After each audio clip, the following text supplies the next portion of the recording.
Welcome to waves media Telugu. Polavaram project నిర్వాసిత గిరిజనులు ration సరుకులు తీసుకోవడానికి ప్రతి నెల సుమారు 14 కిలోమీటర్లు ప్రయాణించాల్సి వస్తోందని ఆవేదన వ్యక్తం చేస్తున్నారు. దేవీపట్నం మండలం మంటూరు పంచాయతీ పరిధిలోని పెనికిలపాడు చిన్నారిగండి ఆర్ఎన్ఆర్ కాలనీ వాసులు, వృద్ధులు, వికలాంగులు తీవ్ర ఇబ్బందులు ఎదుర్కొంటున్నారని తెలిపారు. రేషన్ను తమ గ్రామంలోనే అందించాలని కోరుతూ తహసీల్దార్ కార్యాలయానికి వెళ్లినా అధికారులు అందుబాటులో లేకపోవడంతో నిరాశ చెందినట్లు గ్రామస్తులు పేర్కొన్నారు. ఎన్నికల సమయంలో చూపే స్పందన సమస్యల సమయంలో కనిపించడం లేదని వారు అసంతృప్తి వ్యక్తం చేస్తూ రేషన్ పంపిణీని గ్రామంలోనే ఏర్పాటు చేయాలని కోరారు.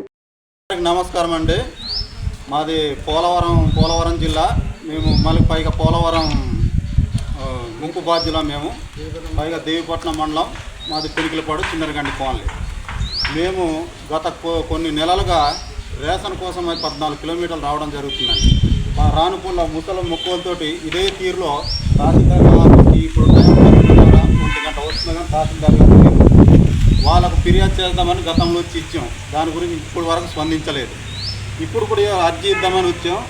తహసీల్దార్ గారు లేని కారణం వల్ల ఇలాంటి ముసలితోటి 14 కిలోమీటర్లు వచ్చి ఆటోలతోటి పైగా ఆఫీసులో ఎవరు లేని కారణం కప్పాలి వ్యవస్థలు పడుతున్నామండి. ఇలాంటి ముసలితోటి మేమంతా అక్కడ పని చేసుకున్నా రానా ఇక్కడికి వచ్చి ఏం అవస్థలు పడాలో పోలవరం అనేది మాకు పెద్ద ఇదిగా మారిందండి మాకు. ఎందుకంటే అసలు పోలవరం నిరోసితుడికి ఎంత స్వచ్ఛశ్యామలంగా ఆ రోజు అక్కడ చూసుకుంటానన్నారో పాత గ్రామంలో ప్రతి అధికారి వచ్చి ఆ రోజున మా కాలు పట్టుకున్నాడు.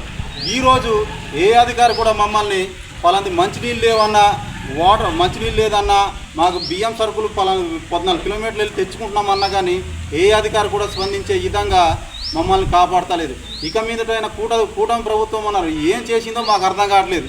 ఒక ఎమ్మెల్యే లేదు, ఒక ఎంపీ లేడు, ఎవరు లేరు, ఒక పంచాయతీ ప్రెసిడెంట్ లేడు, జడ్పీటీసీ లేడు, ఎంపీటీసీ లేడు. ఎందుకు వచ్చిన ప్రభుత్వంలో మాకు అర్థం కావట్లేదండి. ఇక మీదటనైనా కూటమి ప్రభుత్వం ఏమైనా దయతరిచి మాకు 14 కిలోమీటర్లు వచ్చి రేషన్ వచ్చి తీసుకునే రేషన్ని మా గ్రామాల్లో వచ్చి బోళ్ళ నీళ్లు ఖాళీ ఉన్నాయి, అందులో ఏదో ఇంట్లో పెట్టి మాకు రేషన్ ఇచ్చే విధంగా తోడ్పడతారని మేము కోరుకుంటున్నామండి.